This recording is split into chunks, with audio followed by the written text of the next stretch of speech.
So hello everyone and welcome to Better Breakfast for Beating the Blood Sugar Blues. I'm Mary Colette Rogers, Healthy Kitchen Companion, and I'm so glad you're here to join me today. In this class, we're going to do a couple of things, both a what piece and a how piece. And what I mean by the what piece is a little bit of conversation about what we should be eating for breakfast and why that's important. And we'll be getting into the nutritional theory and research at that point. But then we're going to get to a second part when we talk about the practical skills, tools, and strategies to put that knowledge into practice in your life. In other words, the how piece. How do we make it happen? And the point of all of it is so that you can really get to a point where you're making better breakfast and experiencing the benefits of starting your day out the right way. So we'll go ahead and get started with that first piece, the what piece, the nutritional information and knowledge. But I'm going to start in a little bit of an unusual way. In other words, by going straight to the end. So I'm going to get right to the punchline and give it away. In other words, exactly what are you supposed to be doing for a better breakfast? And the reason I'm doing that is that I was just recently in a class. It was a meditation class, and this is how the teacher did it there. And the reason he did that is because his approach to meditation is really simple. And I think he didn't want us all sitting there listening to a long explanation of it, wondering and worrying about, wow, what's going to be the great revelation that he gives us about meditation? Like, is it going to be the one key treasure that's going to solve meditation for all of us? And so he just started out the talk by telling us his approach. And indeed, it was really simple. It was one sentence. But what I think he wanted to do by sharing that with us right at the beginning was just keep us focused on the explanation and not be jumping ahead trying to figure out, well, what is it going to be? What is it going to be? And so that's what I'm doing today as well. I want to go ahead and just tell you what's going on in terms of better breakfast, because it really is pretty darn simple. No rocket science here. The formula is really pretty simple for how you have a better breakfast. First, you start transitioning to better carbs, and those would be whole grains and no refined processed foods like sugar and white flour and so forth. Second, you start reducing the carbs in your breakfast. And third, you start balancing your breakfast carbs with proteins, fats, and even vegetables. Now you might be saying, oh, that's the same old, right? You're supposed to eat a balanced breakfast and it's supposed to be all real whole foods. And yep, you're absolutely right. It's the same thing you've always heard. And that's because almost all nutritional information boils down to that. If you look deep enough, it's all going to boil down to eating real whole foods in balance and in diversity. Now, we can quibble over whether you should have animal products or not, what kind of fats are good fats, what is the exact carb-protein balance and so forth. But the bottom line, if you look at every good nutritional theory, it boils down to eating real whole foods in diversity and in balance. In other words, you're not going to find a nutritional expert that says, yep, go ahead and eat those pretzels and the Snickers bars and the Bugles and the cheese danishes. So the problem is we do know all this. I'm sure you've heard this a lot of times. The problem really lies in doing it. And so one of the things that's really helped in my journey in terms of really doing this and getting over the discomfort of having to change the way I eat was understanding how the body works and why the guidelines that I just gave you, why are they so important? What difference does it really make inside my body? Why should I believe in those 3 guidelines rather than what the ads say for Pop-Tarts and Frosted Flakes? So that's what I want to share in this first part is what is the research and the science behind this?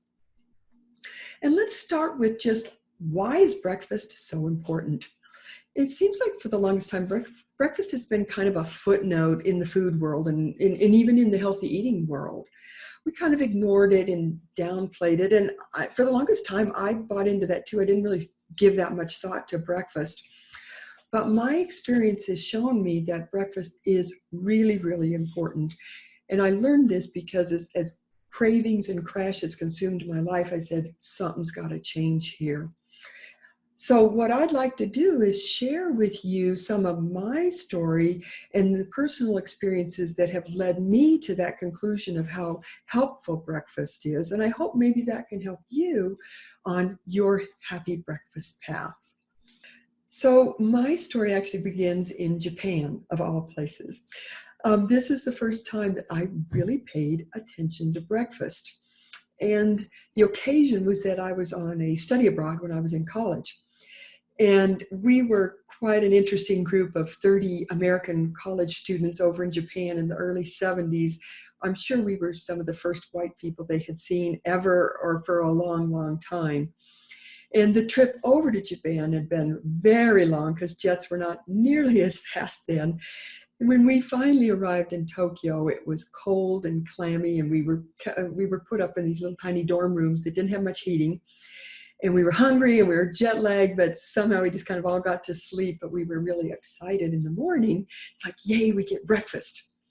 Except when we got down to the breakfast room, what we had for breakfast was some pickled vegetables, a little bowl of plain rice, some miso soup, and to top it all off is a raw egg. So it wasn't exactly the pancakes that I was looking for that breakfast comfort. Well, I'm sure that over time we all got used to our Japanese breakfast. I don't remember them making anything special for us. But once I returned to the United States, I'm also, I just returned to eating, the normal American breakfast, pancakes and muffins and things like that. But what's interesting is that out of that experience, I got to see that, wow, not everybody does pancakes, oatmeal, that kind of thing for breakfast. Other cultures do things differently. Well, duh, of course they do, but it's really interesting when you actually get exposed to it and you see that and you go, oh, there's a different way that this can be done. And that information came back to me and rescued me later on in my breakfast journey, which I'll share with you later. But in the meantime, it got to be the late 80s and the 90s, and these were the low-fat days. And at the time I was practicing law and really time crunched. So for breakfast, what I did, I had a toaster stuffed away in one of my file drawers, and I'd pull it out and toast a piece of toast or two for breakfast. And then by 9 o'clock or 10 o'clock, I'd be just ravenous. And so I'd make another couple pieces of toast. And some days I'd eat as many as 4 or 5 pieces of toast. And then on Fridays, when they brought in donuts from, and had them in the break room, I could easily go through 4 or 5 pastries. So I am guessing that I probably was noticing some symptoms at that time, but I was young and just kind of powered through them, I'm sure. But then in my 30s, once I had my children, we all experienced a serious health crisis. And we had to go gluten-free and dairy-free in the days when that was not a common thing at all. And that helped me some, for sure. Because I was facing a number of different issues, and that helped a lot of them. But I was still facing the crashes and the cravings about 10 o'clock in the morning. And then to make matters worse, I got into this habit where I'd wait until 9 o'clock to eat breakfast. And then I'd start feeling nauseous, because as it turns out, I was just hungry. But I didn't make any connections between all of this, that the way I was eating breakfast, when I was eating it, didn't make any connections to how it was making me feel.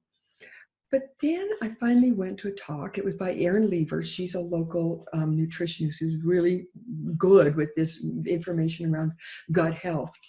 And that's where I first learned about the blood sugar roller coaster. And all of a sudden I said, oh, this is helping me. I understand now. I understand why I'm crashing. I understand why I'm having these cravings, why I'm feeling nauseous. Now, we're going to talk about the blood sugar roller coaster in just a minute. But the bottom line that I learned from going to this talk was that I needed a more balanced breakfast. It wasn't enough to just be eating a whole ton of carbs. I also needed fat and protein and even vegetables. And that's where we get back into those guidelines that I started with. And then this brings me full circle back to my memories of Japan, because that's all of a sudden I said, oh, See, they didn't like just eat a big old bowl of oatmeal with sugar and fruit on it. They were eating a really balanced breakfast. I said, aha, I wonder if those other cultures, they are onto something there. So that's how I got started on my path to better breakfast.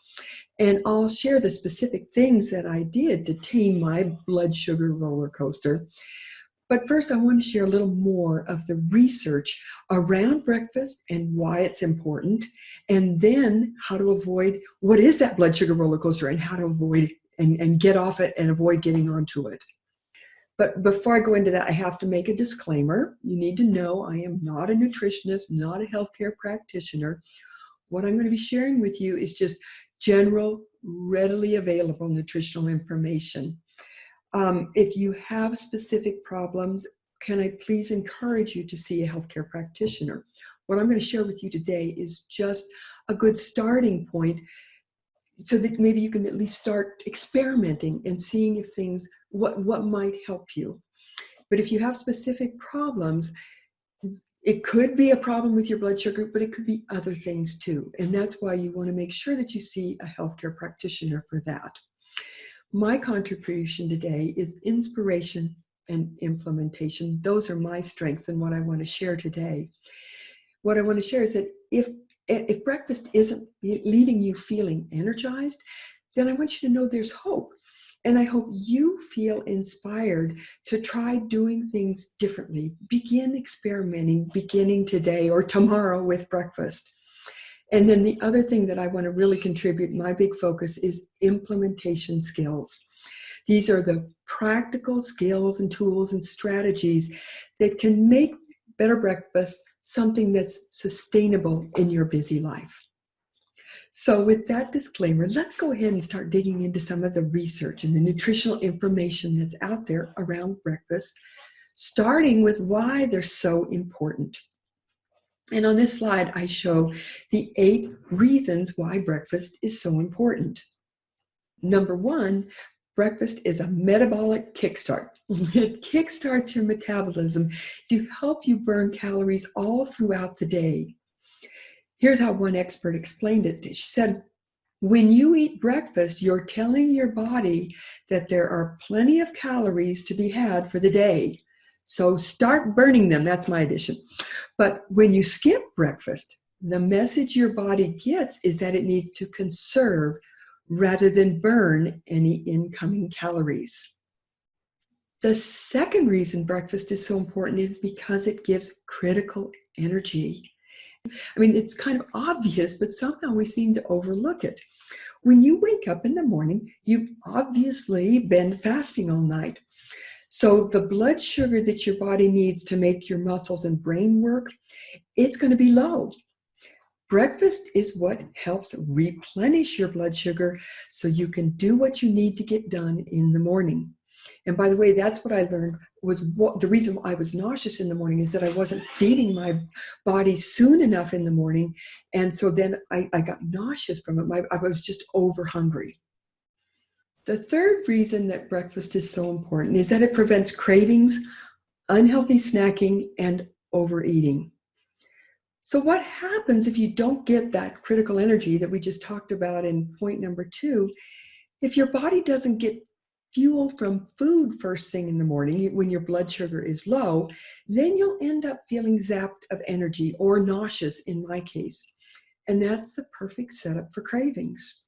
And cravings very often lead to unhealthy snacking or unhealthy eating later in the day. Here's how one expert explained it. Much of the research just makes good common sense. If you start with a healthy, satisfying meal in the morning, you're less apt to nibble on less nutritious things during the day, which we often do out of hunger. You grab the first or easiest thing in front of you. And can I add, a big reason that we end up snacking on unhealthy foods is because when hunger hits, we're not at home where we can make a decent breakfast. Instead, we're at school or we're at work or we're on the road doing errands.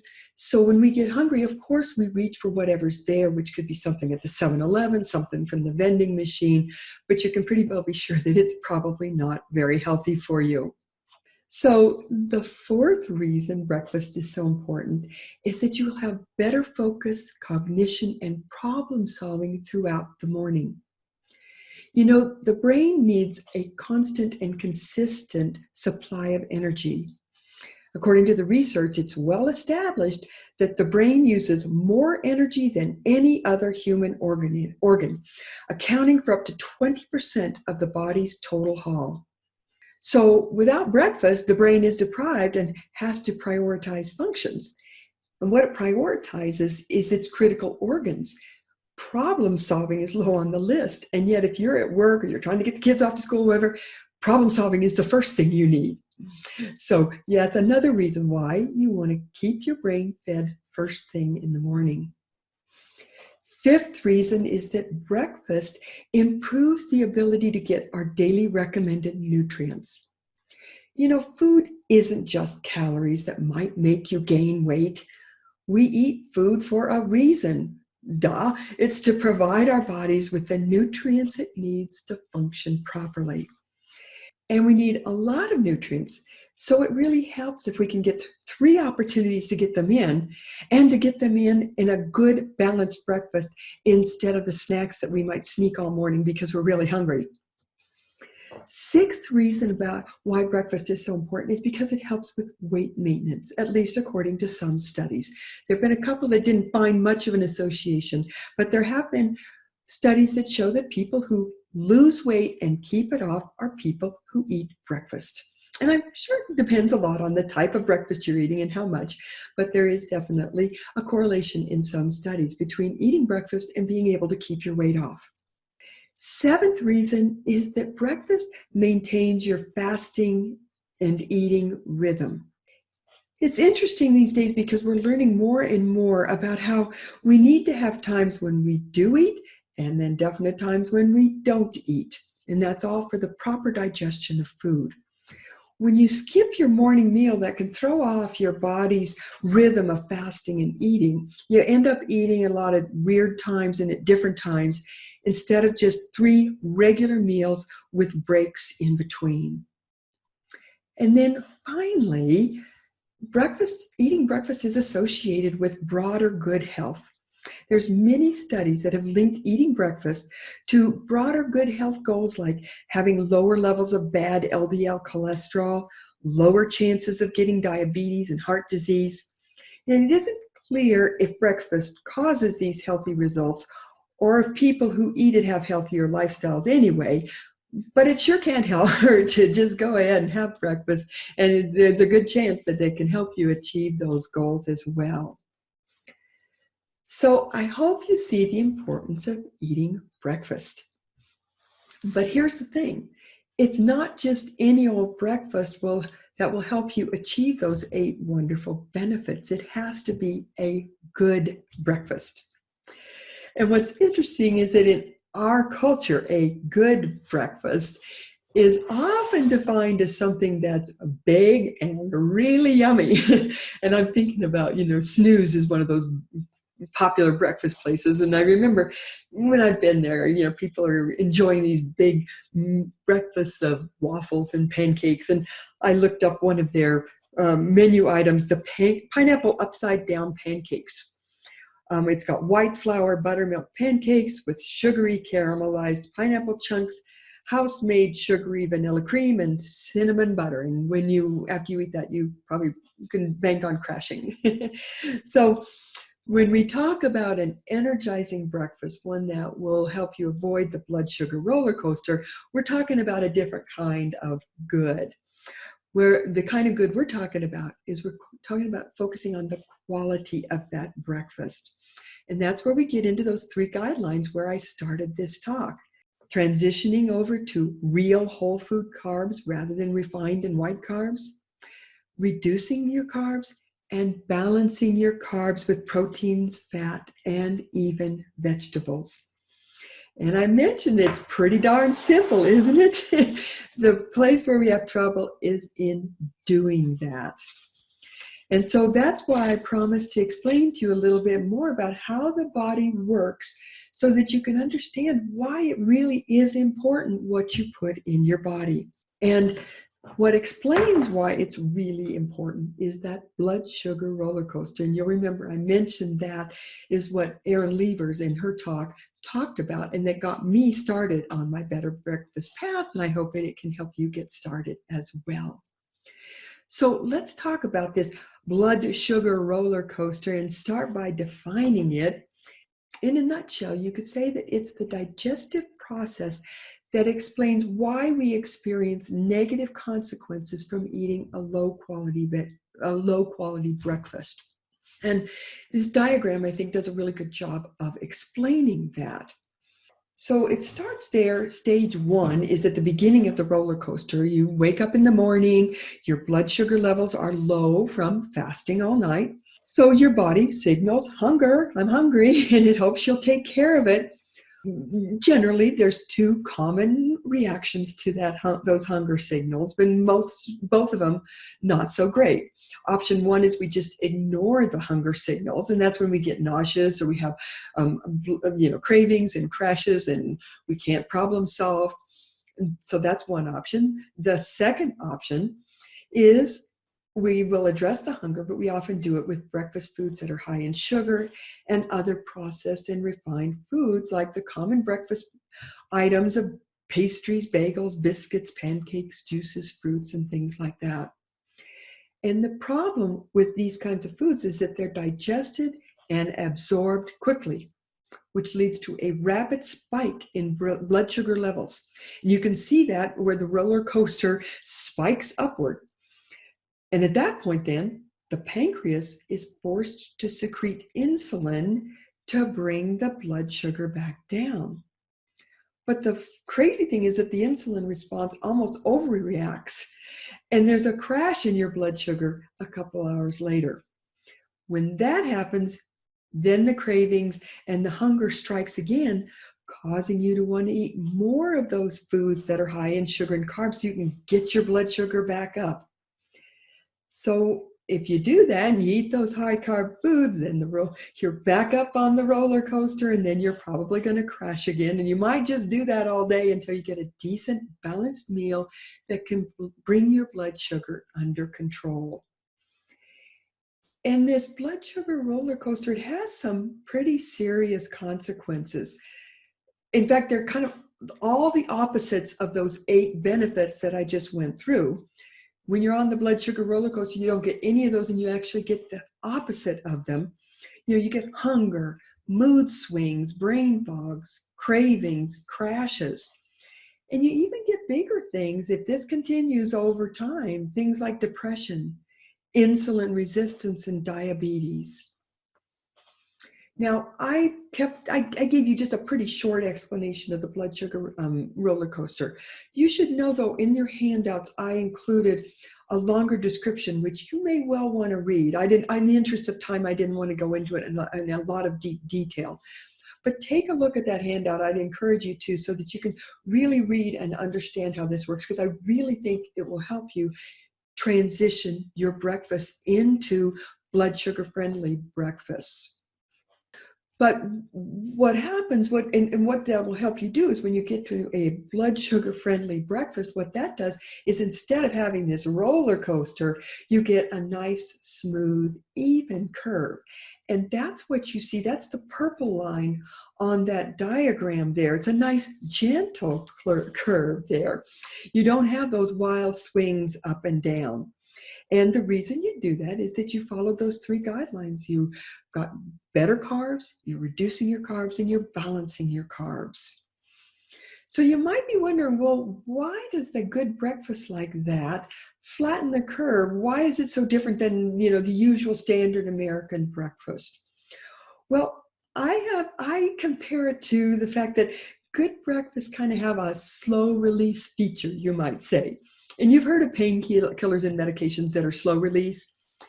And, they figured out how to make those medications release over an extended period of time. So, for instance, if you're on a painkiller, it might last all night, so you don't have to get up in the middle of the night to replenish your painkiller. Well, a good breakfast is kind of like that. It's got a slow release feature. And this is how some of the experts explained that. To start with, A balanced breakfast of carbs, protein, and fat. Well, in that kind of a breakfast, the carbs will give you energy right away. And then the protein, that's kind of the slow release feature, that will give you energy later on. Fiber is another slow release feature. The fiber in the whole grain carbs, it keeps you feeling full.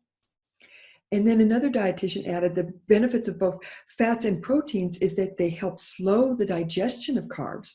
They act as buffers, slowing down the absorption of sugar into your bloodstream, and that in turn helps keep your blood sugar levels stable, keeps that curve gentle instead of crazy and wild. You should know that fat also stimulates the production of hormones that make you feel full, which also helps fend off cravings. So you can see how all these factors combine to make for a nice, smooth, gentle curve without cravings and crashes. And it just ends at lunchtime when it's time to refuel. Your body's had a chance to rest and digest, and then it's time to refuel. And that's when you just normally get hungry and you can eat another blood sugar friendly meal. So you'll remember that learning about this blood sugar roller coaster is what got me started on my happy breakfast path. So let me share the actual steps that I took to get me from my standard American breakfast of just a big bowl of cereal with fruit with sugar on it, from that to my eventual veggie breakfast that I'll show you in just a minute.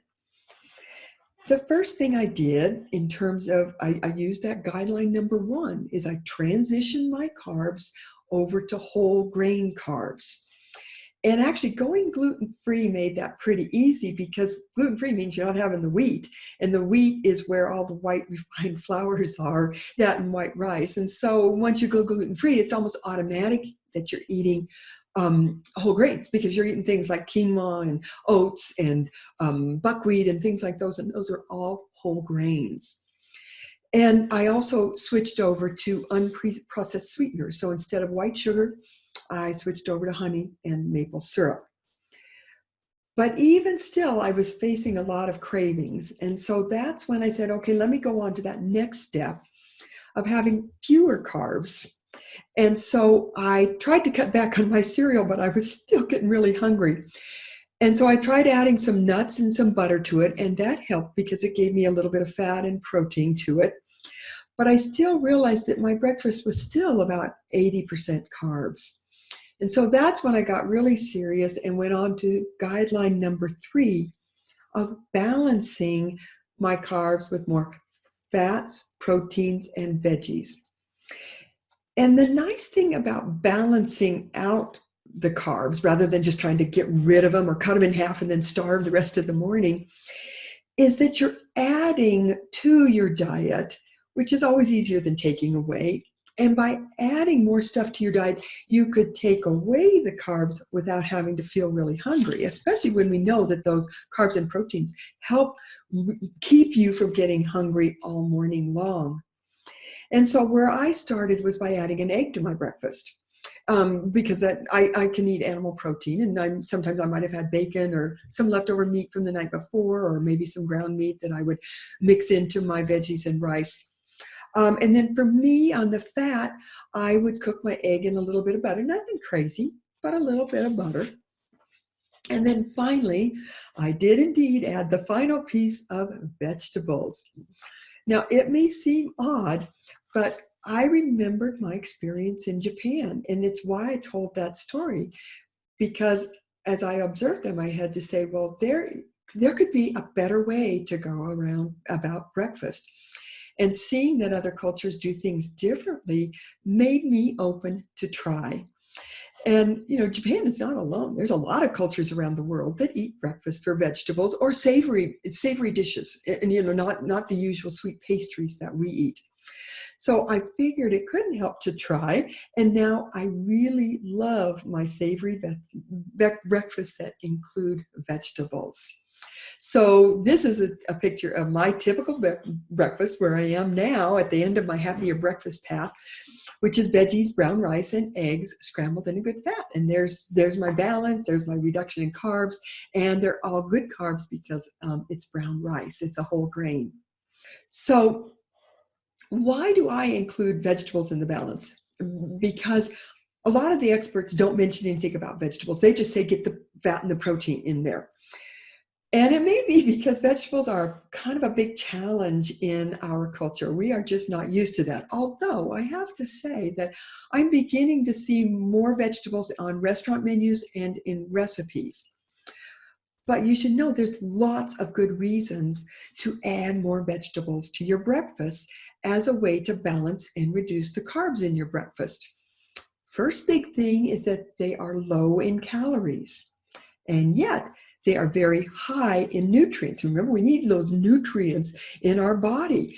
And the thing is that carbs and proteins give you nutrients and so forth, but they don't give you the vitamins and the minerals and the things that vegetables have in them. So if you're going the whole day until lunch or dinner without those nutrients, you're kind of operating on half a deck. And so it's a great idea to get those right first thing in the morning. And then the other thing about vegetables is that they are slow digesting complex carbohydrates, which are much better for evening out your blood sugar compared to the carbs that are in a standard American breakfast, which are the white refined grain processed things.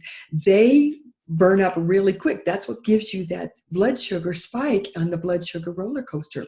But vegetables are part of what can even out the blood sugar roller coaster because they're slow digesting complex carbohydrates. And then the vegetables also add more fiber to your meal. And we mentioned just earlier, one of the experts explained that fiber helps slow the absorption of other carbohydrates in your meals. So by adding vegetables, you're adding more fiber, slowing things down even further, keeping the food nice, the curve nice and gentle. And then there's one other big reason why it's great to add vegetables to our breakfast, and that's to help us overcome our chronic daily vegetable deficit. And what I mean by that is that, experts will recommend that we get between 5 to 10 servings of vegetables a day, depending on your gender and your age. The problem is that very few people actually get that amount of vegetables in their diet. One of the big reasons I think this happens, I think there's a lot of them, but one big one is that we often wait to dinner to get all of those. Because you think if you don't get any in breakfast, like look at this slide, do the math. If you don't get any in breakfast, and then a lot of times lunch, maybe we have a sandwich with maybe a little lettuce and a little tomato on it. Maybe that's one serving, two at the most. Snacks often don't have any vegetables in them. So there you are at dinner with a deficit of 4 to 8 servings of vegetables. What are the chances that you're going to be able to make up that deficit in one meal? Of course you won't make it. So the result is that we have a chronic deficit of vegetables in our lives, which are so important for preventing chronic disease. So if we have this chronic deficit, could that be part of the reason why we're seeing such an increase in chronic disease? And here's what one expert also found is that people who eat the most vegetables do so because they eat vegetable-dense breakfasts. So I hope you'll consider including some vegetables in your breakfast. There's so many good ideas for doing that nowadays. And when I think about it, I know it seems so odd, but when you think about it, it's really just a cultural thing. We're just not used to seeing vegetables in breakfast. We're used to seeing pastries and muffins. But as I mentioned, other cultures do it all the time. And so I think the biggest barrier that we have to incorporating this wonderful element into our breakfast is just in our heads. So think about that as we go on, and we're going to transition now into the second part of this talk on the how piece. I've talked to you about why breakfast is so important. We went over 8 really good reasons. I've talked to you about why we need a good breakfast, not just big and yummy, but one that meets those 3 guidelines. And that's because that prevents you from getting on the blood sugar roller coaster or gets you off if you're on. So now it's time for the implementation piece of this talk, and that's where the rubber meets the road. I emphasize this piece so strongly because over my years, I've been in the business for 30 years now, and I've noticed how we all love hearing about new nutrition research and studies that are coming out and all these great findings that they're having. And, even in this class, I'm sharing some of that with you. I'm sharing about the blood sugar roller coaster and how it works and how the pancreas and adrenals interact to maintain balance and the role of hormones and insulin and all of this. And it is valuable. Like I told you, it's really good to know how your body works so that you understand, yes, it's important what you put in it. But knowledge alone does not make you healthy. Eating good food is what makes you healthy. That's why the implementation piece is so critical.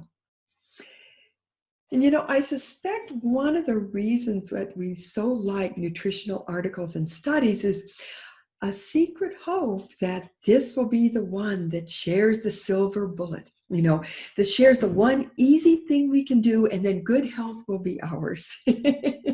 Well, I want to spare you the suspense. There are no magic solutions out there.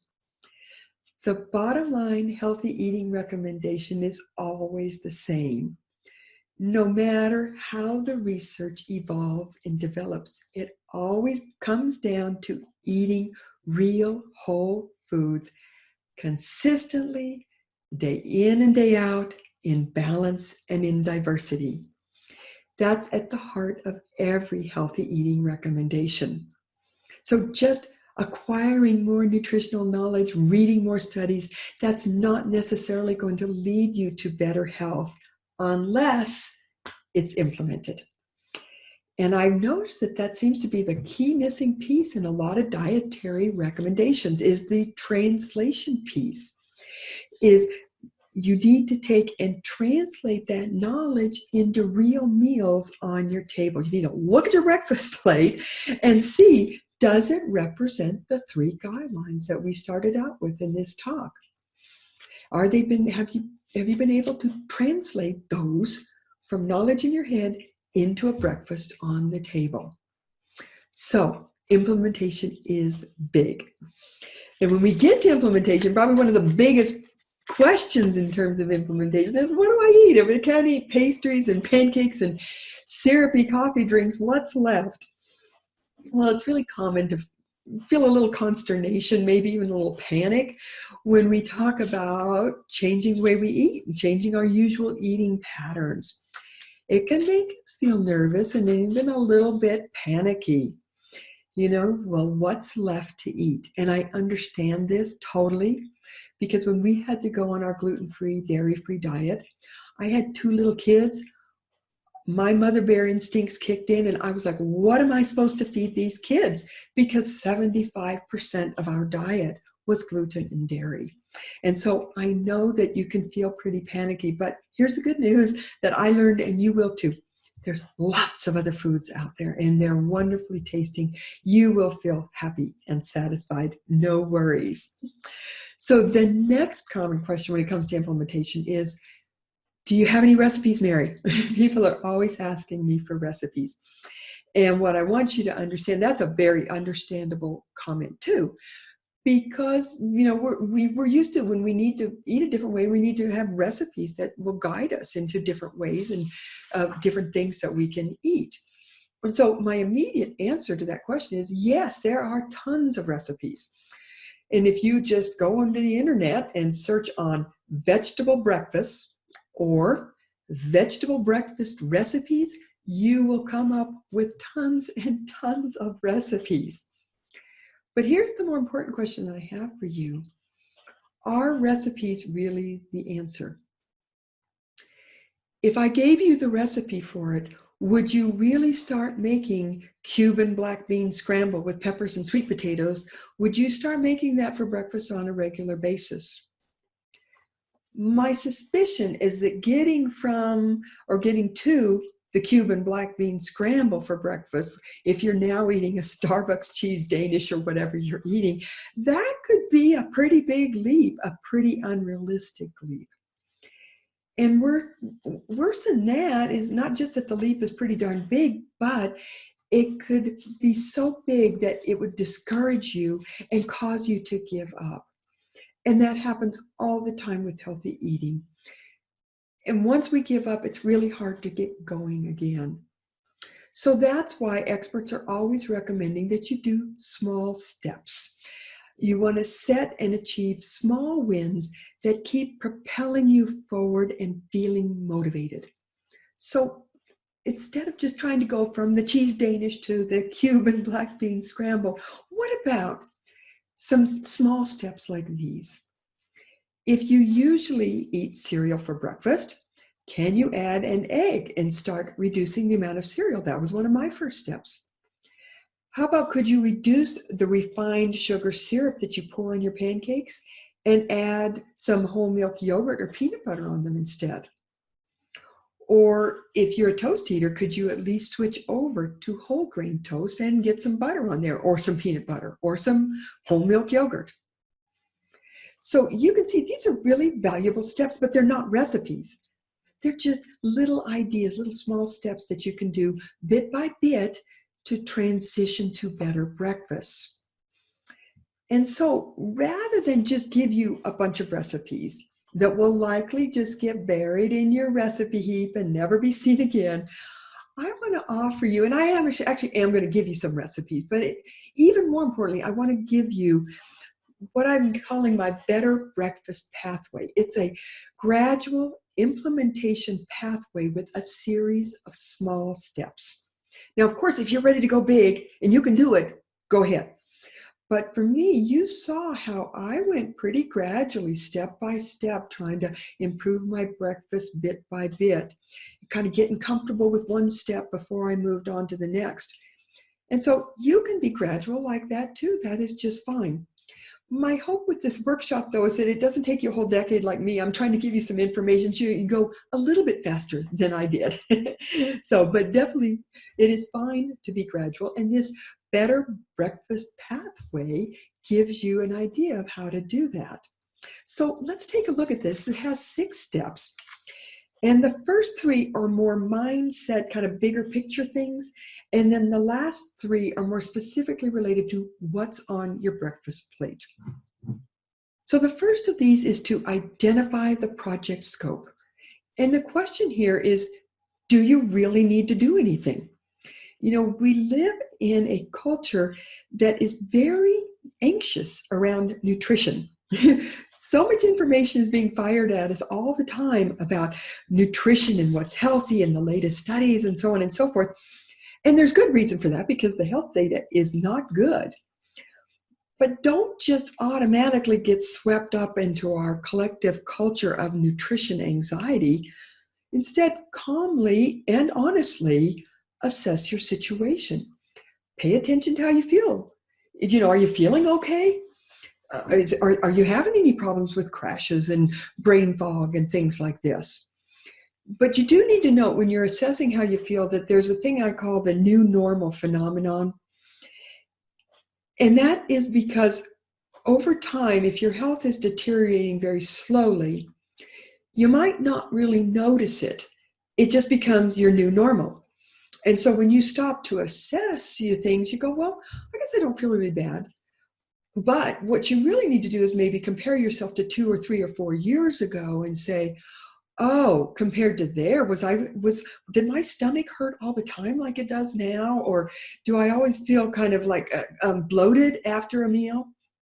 Because this is one of the things I noticed, that my health gradually deteriorated so that I didn't think that I had any troubles. But once I cleaned everything out, I said, I remember now, this is how I used to feel. So be sure to watch out for the new normal phenomenon when you're assessing your health and whether you need to do anything around breakfast. And the other thing you want to pay attention to is just, what are you doing for breakfast now? It may be that you're already hitting those 3 guidelines, which is great. Maybe breakfast isn't your problem. Maybe it's more lunch or dinner. So focus on them more. Or maybe you're 75% there and you just need to tweak things a little bit. But what I'm saying is just clarify, are you really having a problem? What is the extent of the problem? And what do you need to do for it? Because with clarity, it leads to more manageability around the scope of the project. And you get more motivated, and you lead to greater success if you have more clarity around what you need to be doing. So step 2 on the Better Breakfast pathway is to get your head behind your actions. In other words, you want to make sure that your mind is supporting you. Now, does this seem like kind of an unusual step? Like, who would have thought your mindset could have a big impact on your meal making and eating success? Well, our culture is at work here too. We kind of live in what I call a two-faced culture. On the one hand, I told you how our culture is always firing nutritional information at us, telling us you got to eat better, you got to do this, you got to do that. But at the same time, strong forces lead us to believe that what you put in your mouth really doesn't have that much effect on how you feel. For instance, convenience, fast food, and snack food manufacturers don't even want us to pay attention to what we eat, so we keep buying their products. And at the same time, drug companies want us to believe that if you're sick, that's the province of doctors and drugs. So we have a few well-meaning but woefully underfunded nutrition experts up against the powerful, well-funded, and highly capable marketing of the food and drug industry. So can you guess which of these two camps has won the battle for our forks? This is why, because we have this two-faced culture going on, this is why we can always give lip service to the idea that food is our best medicine. But when we actually want to devote some time to making a healthy, blood sugar-friendly breakfast, all of a sudden, the bigger marketing messages win the day. The messages that say, oh, it doesn't really matter what you eat. Those health nuts, they just want to make you feel bad about eating a donut here and there. Or, oh, you're busy. You don't have time to make a good breakfast. It's going to be a tough day and you need something really yummy and comforting to get started. It's just this once. Don't worry. Those are all these voices that you're going to hear. Well, you want to watch out for those voices. And you also want to watch out for the voices that come from those closest to you, your family, your friends, your work colleagues. Their voices are going to be chiming in too, because it's really hard to buck our whole culture that's built around eating fast and convenience foods. And trust me, I went through this 30 years ago when we had to go gluten and dairy free. Everybody, including my entire family, thought I was crazy. They could not grasp and really believe that food could so impact our health that we would not eat scalloped potatoes and some kind of cherry pie for dessert. That just was beyond them. And so we got no support from them. We were kind of like lone rangers out there. And people couldn't understand why we couldn't eat perfectly good food. So you're going to probably run into that as well. And you need some mental stamina to be able to shift your diet approach in a direction that's different than mainstream cultures. And that's why you need to get your head behind your actions. And when we talk about getting your head behind your action, the question you're asking yourself is, do you really believe that taking time to make and eat a good breakfast will help you feel and think better? Do you really believe that? Because only if you really believe that will you be able to withstand the discomfort, the time, and the effort of changing the status quo. And as you question your beliefs, can I encourage you to think about, who are you going to believe? Are you going to believe the people in the nutrition science field who aren't going to make a dime off of the way you eat? Or are you going to believe and trust in Kellogg's and Pillsbury, who stand to make billions off of the way that we eat?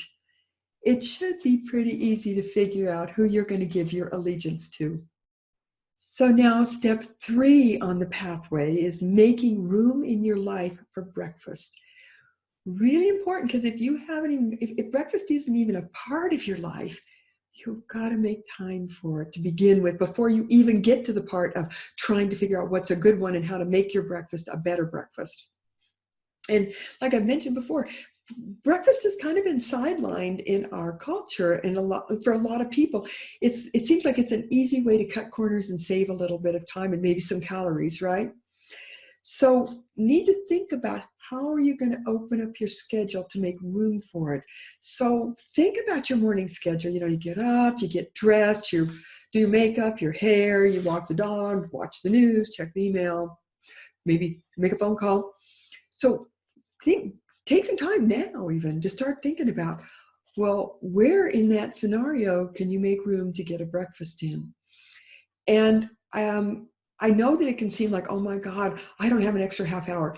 You don't need that.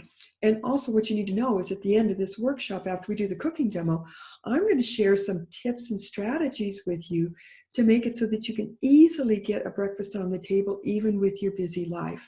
So be mindful of that. That's going to help a lot with that third step of making room in your life for breakfast. So now we're going to get to the last 3 steps, which are all about the specific steps related to what's on your plate to make it a better breakfast.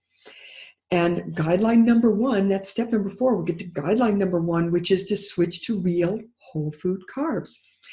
And this is a good place to start because, once again, we're not asking you to give up anything. We're just saying substitute, switch out half grains for whole grains. Half grains are white grains that have had all the nutrients removed from them. We want to have whole grains with all the nutrients intact. So we're not asking you to give up anything, just switch those out. And this is really easy for things like bread and cereal and pancakes and things like that. And in fact, what I'm going to be doing is giving you a couple of the recipes I'm giving you. One is for chocolate cinnamon oat grits, and one is for chocolate cherry walnut bars. And so those automatically have whole grains in them. They also have spices and flavorings in them so that it makes it easier to reduce the amount of sugars or sweeteners in them. And in fact, they both use unrefined sweeteners in them too. So you're cutting out the refined carbs in the form of white sugar. Then I'm also going to give you a recipe for 7-grain pancakes, which is, again, another really easy way to substitute whole grains for half grains. And if at first it's maybe a little difficult to go 100% whole grains, you can use some white flour in there and then just gradually transition to less and less. And before you know it, you're not even going to want that tasteless white stuff because these whole grains are so flavorful. So is that a good realistic starting point? Could you maybe start switching in some whole grains into your breakfast? Well, then it's time to move on to step number 5, which gets into that guideline around eating fewer carbs. So maybe you can start eating just a little bit of a smaller breakfast. If it doesn't leave you just starving and ravenous by 10 o'clock, maybe 2 whole grain pancakes instead of 3. And I grant you that can be hard. It didn't work for me, but maybe it will for you. Because I found that like by 10 o'clock, I was just starving. So for me, what worked better is I went right into step number 3, which was balancing the carbs in my breakfast, getting more of the fats and proteins and then eventually vegetables in so that that would reduce the carbs. So I wasn't trying to get by on half of a breakfast. I just had more than just carbs in my breakfast. And so what you can do here, some small steps that you can start with is, take your typical carb first meal, which might be some cereal. Maybe you could start putting whole milk on it instead of skim milk. That'll get more fat into there in addition to the protein of the milk. Maybe you can try those recipes for the chocolate cinnamon oat grits or the bars, because those both have nuts and butter in them. If you'll make those 7-grain pancakes, you could try sprinkling nuts on top and some butter on top, or some whole grain or some whole milk yogurt, something like that. And note that pancakes are kind of good in some ways because they do include milk and oil and eggs. And so you're getting a little bit of balance automatically. And then you can take your common carb meal, like say your cold cereal. And so you do cut it in half, but you don't try to just go on just a half of whole cereal. You add maybe a serving of cheese slices on the side. Or maybe if you're going to have those 2 pancakes, you put an egg or some bacon or some unsweetened yogurt on the top, on the top or the side. And then what about maybe you're a toast eater? So maybe you put some peanut butter on it, or you have some fried tofu on the side, something like that. And then finally, you might start migrating to a protein first meal. And that's our classic eggs and bacon with a slice of whole toast. So you kind of reduce the bread down to where it's just a side rather than the main event of your breakfast. And then finally, you'll go ahead and add the vegetables to your breakfast. And I've given you a recipe for a veggie scramble. And those things are so easy to vary the vegetables, vary the carbohydrates, use up whatever you've got in the fridge. And you can get endless variety with them as well. So be sure to take a look at that recipe. And you'll also see a recipe in your handouts for a breakfast sandwich, which reduces the carb down to, it's going to be an open-faced sandwich. So you'll have one piece of bread in there. So I hope you can see what's going on with these small steps that are transitioning you to better breakfast. What's really going on is that you're transitioning from savory to sweet. Like right now, our breakfasts are so oriented towards refined carbs and sweet things, and yet experts are finding that those are very addictive. As we can transition out to these better breakfasts that are balanced and even have vegetables in them, they're more savory, so they don't get our sweet tooth all revved up. We don't get to expect and keep wanting sweet for breakfast. And that's how we get to the point where our breakfast can be energizing and keep our blood sugar on that nice gentle curve instead of setting us up onto this blood sugar roller coaster. So that concludes our Better Breakfast Pathway. I hope it offers you a helpful and realistic way to start implementing all that you've learned today. I'm hoping that, can you see now how you can find some things to eat that will keep you energized all morning? Have you found some ways that are realistic for you to get onto the Better Breakfast Pathway? And can you see yourself over time making some real progress towards getting away from swedish, addictive breakfast and more towards those savory, energizing breakfasts? But now I think it's time to head to the kitchen and start cooking. And then after that, I'll share some of those strategies and tips and tricks that I promised about how you can make all of this work with your busy life. So today, in terms of cooking, we're going to be making congee. Now, you might be wondering, well, what the heck is congee? Well, think porridge. Congee is a brown rice that's cooked a long time in a lot of liquid so that it comes out as a thick, creamy porridge. And you've probably seen porridges in Northern European cuisines. They might make them from oats or kasho or something like that. But congee is kind of like an Asian version of the porridge. And just a little bit of background, congee is regarded as the ultimate Chinese comfort food, but it's also a common dish all over Southeast Asia. And they use it very versatilely. In some places, it is indeed eaten as a breakfast dish, which is what we're going to be presenting it as today. But sometimes people eat it as a late supper, or it's eaten as a side dish, like kind of as a substitute for regular rice. And a lot of times it's used for people who are not feeling well because it's a nice mild and easily digestible food. So I remember learning about congee when I read a newspaper article about all the different things that people eat around the world. And many of them were vegetables, and it reminded me of that whole Japanese experience. And so that's why I really wanted to make it today. Interestingly, when I discovered congee, I was looking for new ways to use millet because I was eating a lot of rice and I figured that I needed to have some different grains in my diet. And what I liked about congee is that it cooks the millet a long time in a lot of water, which helps take out the little bitter taste that millet, when you cook it regularly, it can have. And it's not bad, but the long cooking time really takes it out and makes it really nice and creamy and smooth. The other reason that I was really interested in sharing this recipe today is that congee is a great blood sugar friendly breakfast. It meets the 3 guidelines of using a real whole food carbohydrate, which is your millet. It's or if you use it with brown rice, that'll be the same. They're both intact whole grains. The second thing is that it does reduce your carbs, which is kind of interesting because as you'll see, we use a lot of liquid to cook it and not much grain. So you get the comfort of a carbohydrate type meal, but without that many carbs in it. It's got more. You're going to get the broth, and we're going to be using a really nutritious bone broth with it. So you can see that we're getting a really nutritious breakfast for it.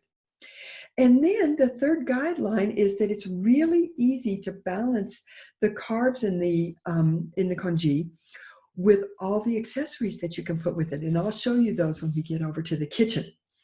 And then finally, it's one of these savory breakfasts. It automatically steers us clear of the sugars and the sweets.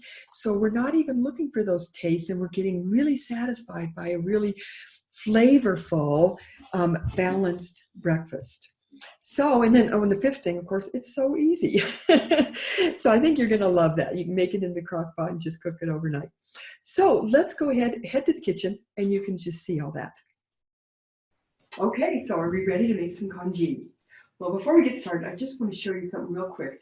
This is a page from Bon Appetit magazine that shows all these different congees that are being made around the country in these very fancy restaurants. So you can see that when you start making congee, you'll be right on the cutting edge of what's cool in the food world. So the next thing we want to do whenever we start a recipe, kind of review it and have a sense of where you're going with that recipe. Now, this recipe is really super simple. We're going to add 2 steps to make it a little more flavorful, but it's very basic. All you're going to do is take some millet and some ginger, put them in a crock pot with broth and water, and there you go. So we're going to add those 2 steps, so like I said, to make it just a little more flavorful. We're going to toast the millet before we put it in, and then we're also going to saute the ginger just a little bit before we put it in as well. So let's go ahead and get started. And first thing we're going to do, like I said, is toast the millet just a little bit. And the reason we do that is that it just brings out the flavor just a little bit better. Just like you know how you toast some bread and it just tastes so yummy. Kind of the same thing with the grain. You can toast it and it will actually smell toasty, and it'll add a lot of flavor to the dish. Okay, so we go ahead and put that in, and my pan was already hot. You only want it on medium to medium low heat because the grains can burn pretty easily if you don't have a good heavy bottom pan and you don't wash it. So I put it in the oil, and then I'm stirring it around, kind of like to coat each one of the kernels with a little bit of oil, and will help them toast just a little bit better. Okay, so we're going to let that sit there and toast, and then just like we always do with any recipe, if we reach a lull spot, we go ahead and look ahead and see, well, what needs to be done next while we're waiting. And the next thing we need to do in this recipe is to grate the ginger. Now, this is a piece of ginger here, kind of interesting looking, gnarly, knobby thing. And I'm just using a simple little grater here. It's probably a $5 implement at the hardware store. I'm going to go ahead and grate that ginger. Now, I did not peel it. Some people do, but I have learned from a person from Southeast Asia that they don't bother doing that. And since we're all always looking for ways to save time, I don't bother either. So these little ends, you don't have to throw those away. Those can go into your teapot, and they're really nice. So now let's take a look back. And as I'm looking over this, I'm actually seeing, even though the millet kernels are yellow and it's kind of hard to see, if you look closely, you can see that they are turning brown, just like brown. And then also, more importantly, I can really smell they're nice and toasty, just like toast in the toaster. So let's go ahead. I'm going to go ahead and put that into my crock pot here that's waiting patiently. And then in the same pan, I'm going to go ahead and saute the ginger. Now, like I said, both the toasting and sauteing the ginger are optional steps. But I told you why I like to toast that millet just a little bit. But in terms of the garlic, I like to saute it just a little bit because I find that when you don't, it can have just a little bit of a harsh taste. Even though it gets well cooked, still has a little bit of a harsh taste. So I like to go ahead and just saute it just a little bit and take out some of that harsh edge. Now, what you'll see in the recipe is that it specifies a neutrally flavored oil. And all that means is that it's compared to like olive oil, which has a definite flavor to it, which is great in Italian cooking and French cooking and so forth.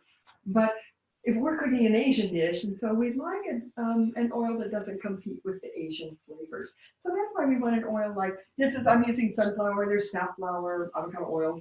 All of those really don't have any flavor, which is nice because then it won't compete with like, you know, the various Chinese and ginger flavors in the dish. So we're going ahead and doing just going ahead and letting that get in the oil and saute just a little.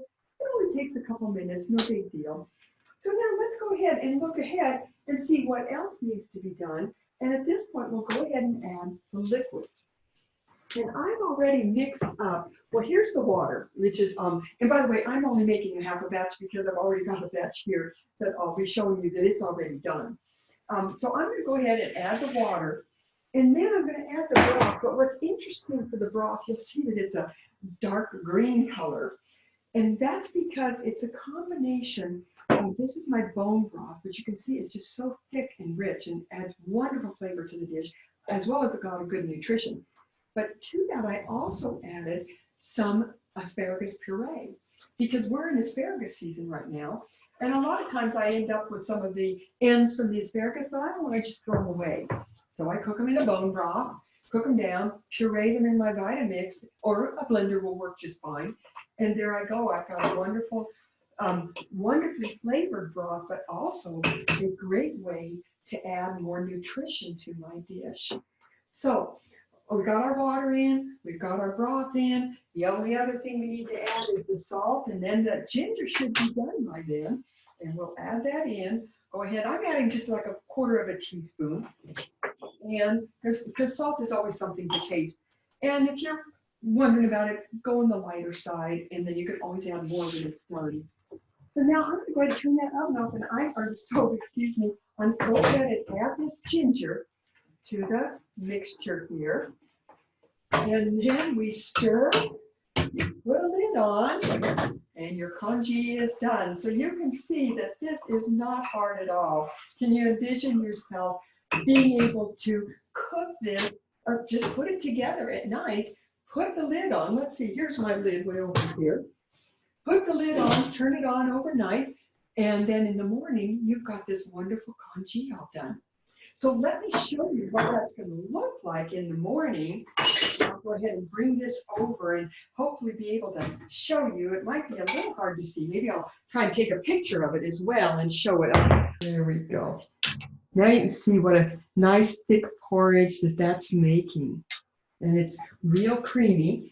And the reason it's so creamy, and you might think that, oh my goodness, maybe it should be more yellow, like the millet, but it's a creamier looking, because what the instructions will tell you is that when it's done, go ahead and add like just a half a cup of some kind of milk. I used coconut milk, soy milk, whole milk, whatever kind of milk you want, but that adds that little fat.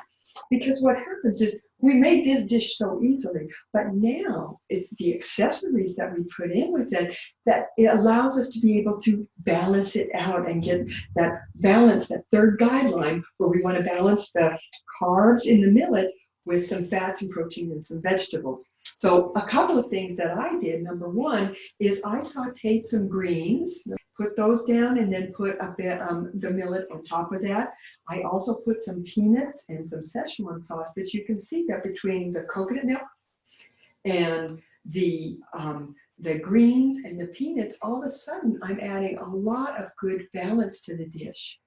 The other thing that I do is sometimes what I'll do is when I cook this, I wake up in the morning, first thing I do, I will crack an egg into this. And then I'll just kind of scoop a little bit of the congee over the egg, and leave your crock pot on, and within 10 minutes or so, that egg will be done, depending on how much you like it. And I did that with this one, and I can see it right here. It kind of poaches the egg. It's kind of neat. So I'll put that on there as well. Maybe I can take a picture of that as well.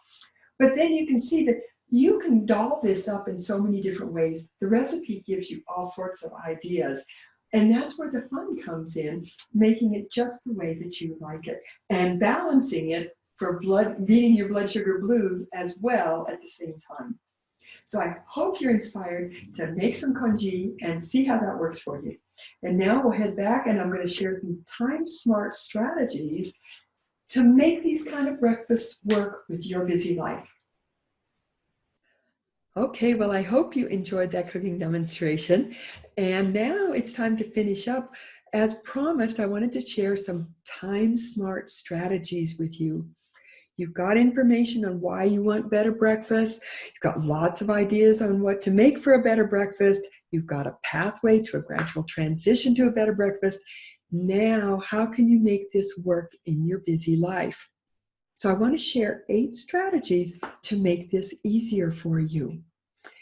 And the first of those is ideas rather than recipes. Now, earlier in the talk, I mentioned how there are a lot of recipes out there.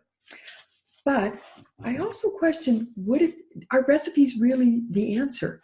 What I would say is that actually meal ideas are going to be a lot more helpful for you. You know, breakfast is not a meal that we spend a whole lot of time on to begin with.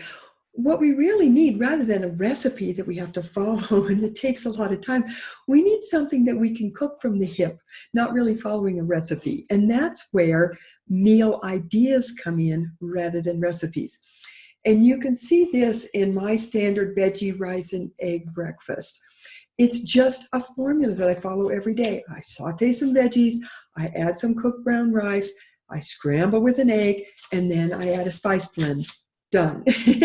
And I never get bored. I love these every day because I vary the vegetables, I vary the carbs. Sometimes I'll put in potatoes or I'll put in spaghetti squash or something like that, or maybe some beans.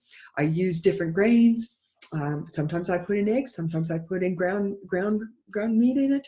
So I never get tired. And I also vary the spices. Don't let me forget that, because that's a great way to get more variety into your savory vegetables or vegetable breakfast. So that's why I'm going to suggest to you that to think about, instead of recipes, think about meal ideas.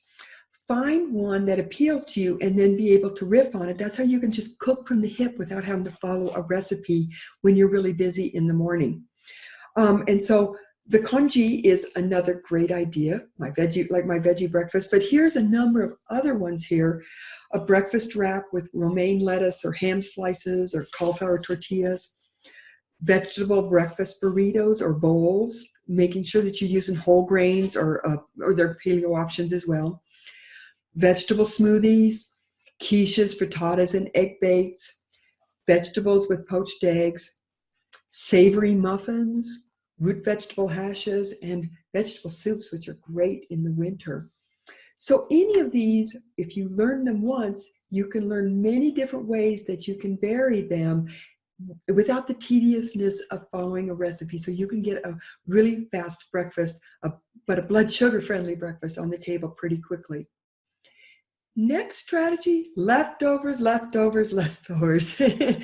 this ties right in with the last strategy that I just talked about, because a lot of those ideas, like say the savory muffins, you might make a whole tray of savory muffins. You don't want to make those every day, or a whole frittata on a Sunday, say, or a big hash on a Wednesday.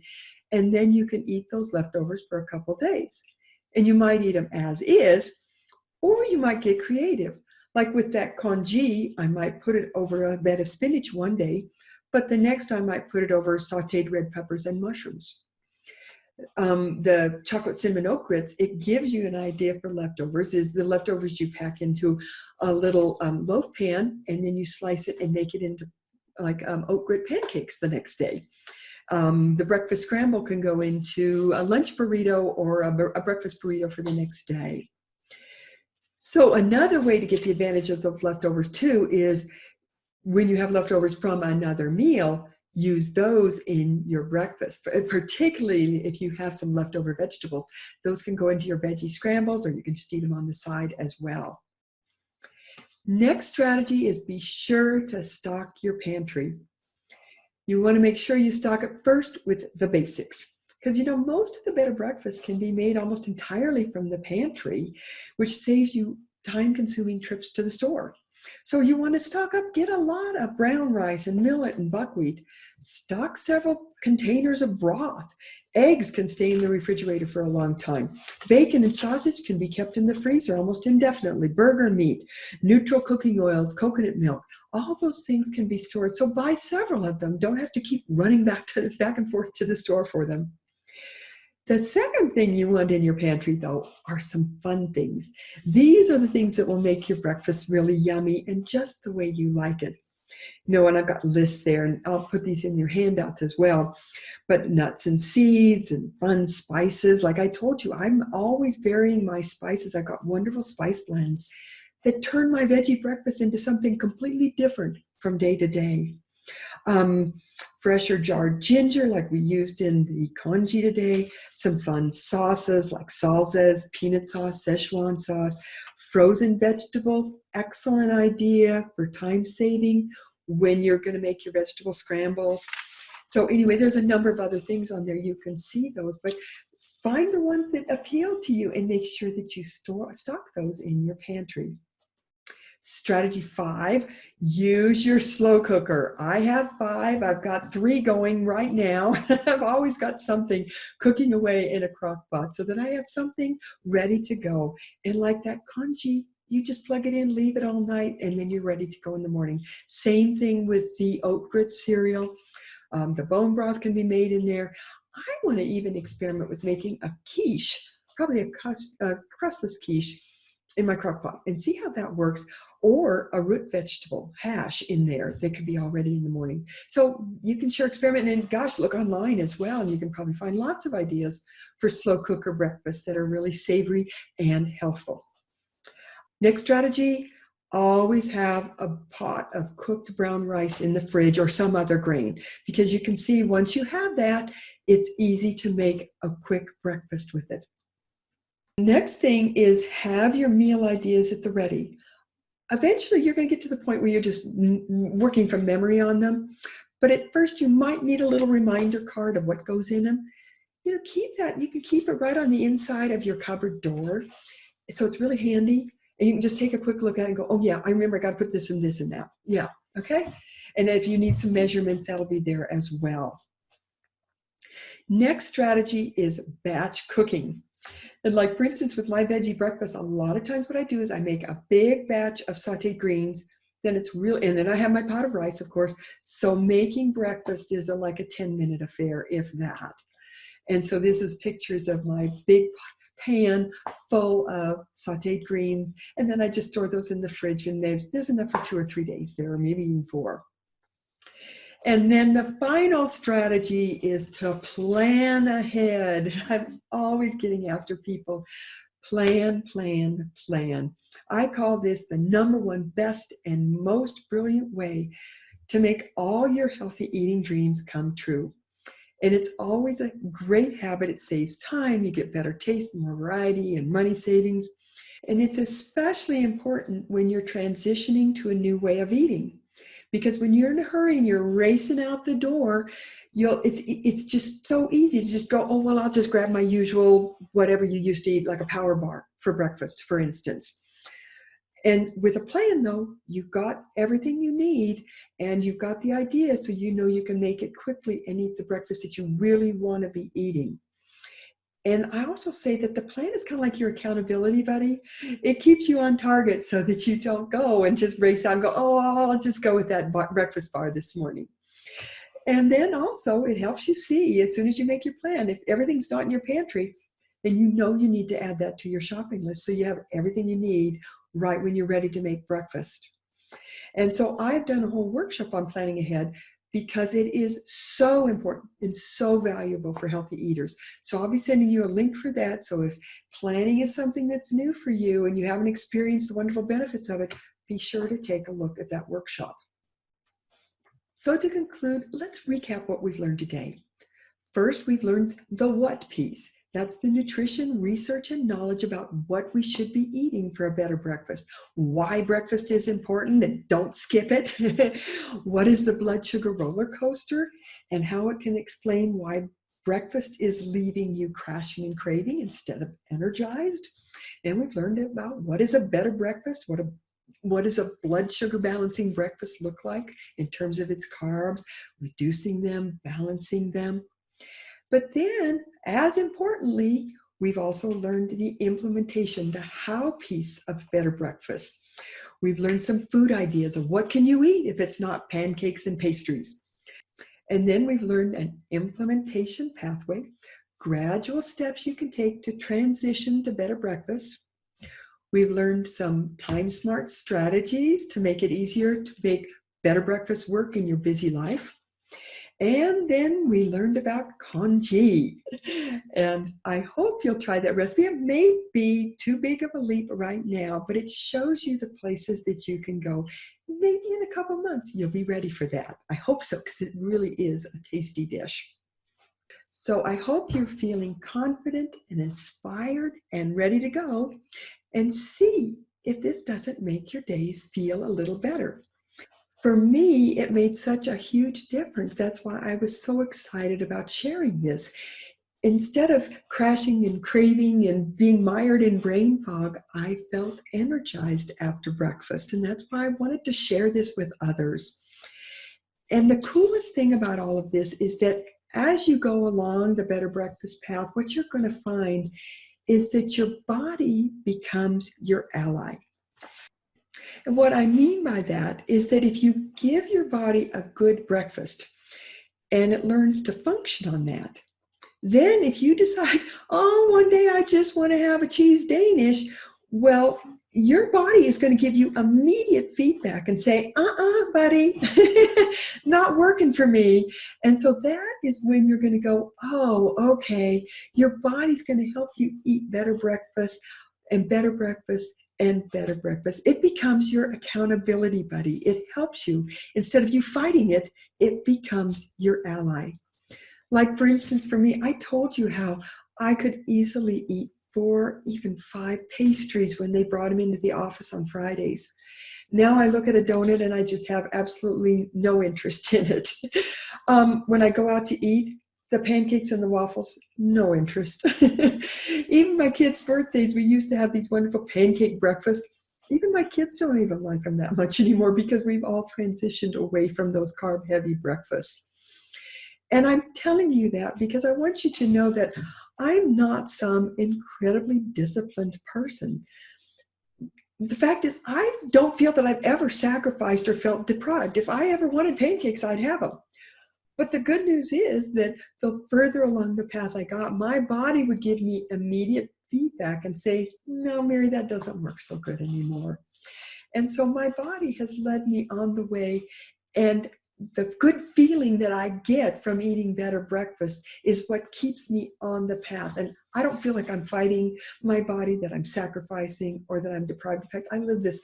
I feel like my breakfasts are so wonderful and satisfying.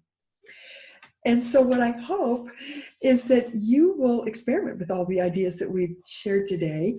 And I hope you get to also experience the surprise of how filling and satisfying these better breakfasts are.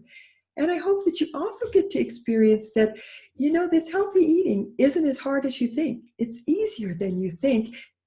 Just follow those 3 guidelines to start with, and all of a sudden you're going to be going, oh, I can do this. And yes, you absolutely can.